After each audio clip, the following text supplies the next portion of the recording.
Moscow will only agree to extend the Black Sea grain deal if the interests of its agricultural producers are taken into account, Russia's foreign ministry has said.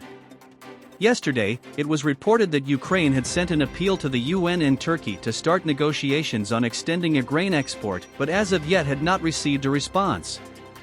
Last week, Yuri Vaskov, Ukraine's deputy minister of restoration, also told Reuters that Kyiv would ask all sides to start talks to roll over the deal, seeking an extension of at least 1 year that would include the ports of Mykolaiv. In a statement today, Russia's foreign ministry said, the Russian side stressed that continuing the package agreement on grain is possible only if the interests of Russian agricultural and fertilizer producers in terms of unhindered access to world markets are taken into account.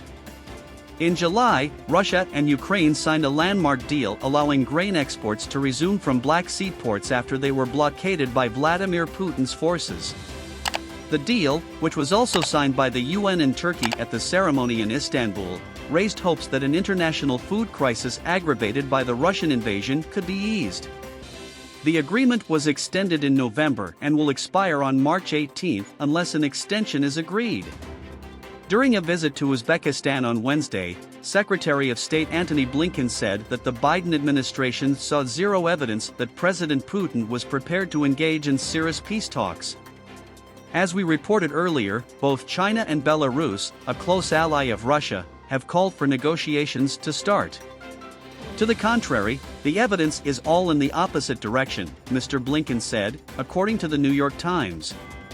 The real question is whether Russia will get to a point where it is genuinely prepared to end its aggression. The United States and its allies in Europe insist that their main goal for now is to increase military aid to Ukraine so that it can take back its territory and be in a better position if substantial talks eventually start. Only then would there be a chance for a just and durable peace, Mr. Blinken said.